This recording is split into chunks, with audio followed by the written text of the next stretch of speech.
บรรยากาศสวงคำๆกำลังสิลงทำบัตรบ่ายผ่าสวดมนต์ตอนแดงนี่สมณีนบุญหลายคุมผาเรียบร้อยไปใจนี่บ่ายผ่าวะฝึกเอาเก็บเอากะทิประมาณนี้ยันโยมเป็นประมาณนี้ตัวอยู่อ่อมๆบัดเพิ่นถือว่าเงียบดีช่วงกลางเว้นช่วงกลางเว้นถือว่าเงียบดีนี่ก็จะเป็นกุฏิที่พักเศร้าของพ่อแม่ครูอาจารย์เงียบสงบดียันโยมผู้ใดที่อยากมาพักพรหรือว่ามาฝึกจิตฝึกใจก็เจริญพรได้อันนี้วัดบุญกองเนาะอำเภอเมืองจังหวัดอุดรราชธานีเนาะ อันนี้บอกตลอดอุดรราชธานีเคยไปเตอุบลเด้ ก็เลยมาเนี่ยกับบคุณบันไลจะแยกจุดยันโยมจะเป็นกุฏิมันจะแบ่งเป็นจุดเลย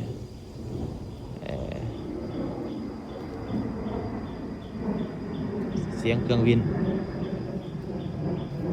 จะมีเส้นทางออกงานจงกรมเนี่ยแล้วก็เป็นเส้นทางเที่ยวรถเนี่ยยันโยมนี่ก็จะเป็นหอผ้าที่ว่าทางพ่อแม่ครูอาจารย์เป็นในช่วงเสาร์เพิ่นก็จะได้ตักอาหารหลังจากบิณฑบาตมาเรียบร้อยแล้วก็จะได้ตักอาหารสันนี่จะสันขาบเดียวเลยญาติโยมเลยสันเขาขาบเดียวสันขาบเดียวข้างหน้าก็จะเป็นศาลาบิณฑบาตเนาะหลังจากเพิ่นมาเรียบร้อยพ่อแม่ครูอาจารย์เพิ่นมาเรียบร้อยแล้วญาติโยมก็จะได้เตรียมอาหารเนาะก็จะเป็นศาลาบิณฑบาตเนาะเตรียมอาหารบ้างไว้ในโต๊ะแล้วก็จะได้กราบนิมนต์พ่อแม่ครูอาจารย์เพิ่นได้ไปตักอาหารใส่บาตรสันเนาะก็จะสันในขาบเดียวญาติโยมแต่ทั้งหน้าน่ะก็จะเป็นครัวเนาะครัวสำหรับญาติโยมในช่วงเช้าเนาะอันที่ย่างไปไกลๆเนี่ยสุดๆเนี่ยญาติโยมก็จะเป็นศาลาใหญ่กว้างตอนนี้เรากำลังสิลงไปสวดมนต์ทำวัดเย็นเนาะประเทศไทยเป็นเอิ้นว่าทำวัดเย็นญาติโยมผู้ใดเห็นคลิปนี้ก็แช่บอกบุญแช่เอาบุญน้ำกันเด้อญาติโยมเด้อบุญหอดจอดถึงกับบ่ฮู้ว่าสิอยู่นี่ดนปานไหลแต่ว่ามาฝึกจิตฝึกใจอยู่ซ้ำอยู่หลายญาติโยม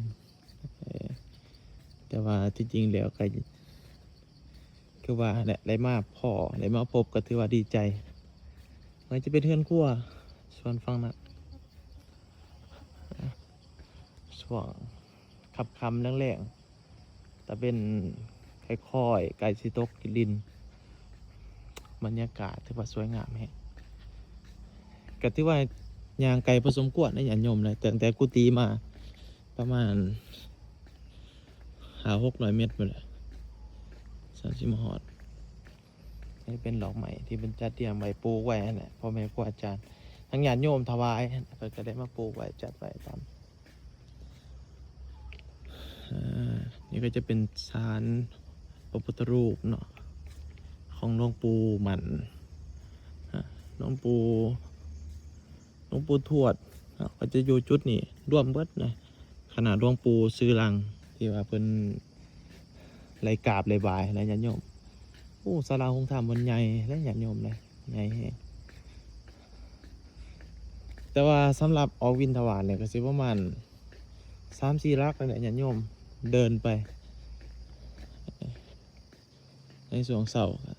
ก็จะมีการทำไหว้พระเสาร์ทำวัดเย็น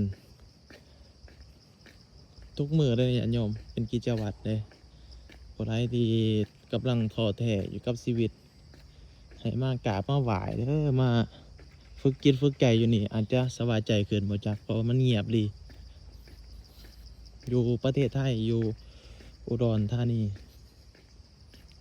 สระพันใหญ่แฮะอาตมาภาพก็สิถ่ายเบิ่งดนพอสมควรญาติโยมเผื่อบางคนบ่ฮู้บ่เห็นบ่เคยเห็นเพิ่นซะนี่ก็จะเป็นจุดปฏิบัติธรรมเพิ่นจะจัดกิจกรรมก็คือการเข้าปฏิบัติกรรมต่างๆเนาะปีนี้เพิ่นน่าจะจัดเรียบร้อยแล้วอาตมาภาพมาบ่ทันงามบรรยากาศถือว่าดีธรรมชาติดีเงียบดี ในส่วงกลางเวียนพ่อแม่ครูอาจารย์มากับปฏิบัติอยู่ในจุดที่ตัวเองพักเศร้าทุกๆมื้อประมาณนี้เห็นอยู่กว้าง